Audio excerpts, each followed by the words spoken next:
I pretended to be deaf for 3 years just to see what people really thought of me, and it destroyed my entire family. It started junior year when I got a severe ear infection that left me temporarily deaf in both ears for 2 weeks. During those weeks, I learned to read lips and discovered something fascinating. People say horrific things when they think you can't hear them.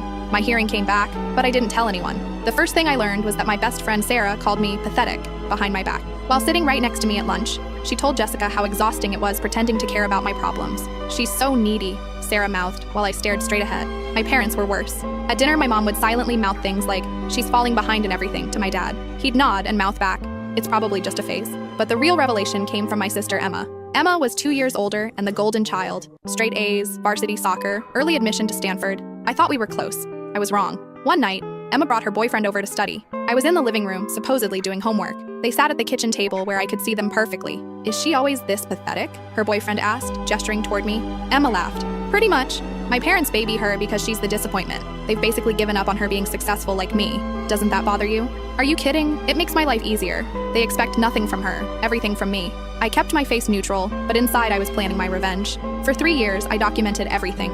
My parents had a betting pool with relatives about whether I'd graduate high school. My guidance counselor told colleagues I was a lost cause. Even my grandmother told my mom she was embarrassed to introduce me to her bridge club. The breaking point came at Emma's graduation party. The whole extended family was there, celebrating her acceptance to medical school. I sat in the corner playing the part of the disabled sister. That's when I overheard my parents talking to my uncle. "We're honestly relieved," my dad said.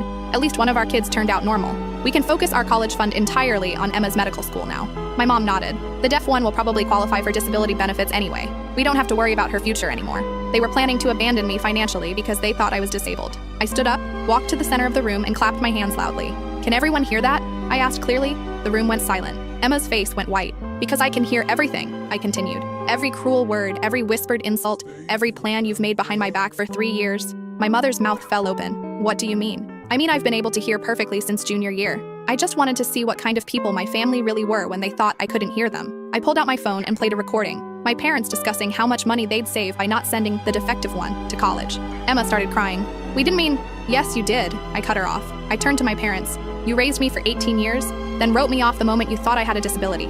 I picked up my graduation gift, a cheap bracelet they'd clearly grabbed last minute, and handed it back to my mom. "Keep this. You'll need to save money now that you only have one daughter." I walked out and never went back. 5 years later, I'm finishing my master's degree in psychology. Emma dropped out of medical school after 2 years. Turns out she couldn't handle pressure without her parents doing everything for her. They've tried reaching out, claiming they misunderstood what I heard, but I have 3 years of recordings that say otherwise. Sometimes people ask if I regret the deception. The answer is simple. I regret that it was necessary, but I learned the most valuable lesson of my life. When people show you who they really are, believe them, even when they think you can't hear them.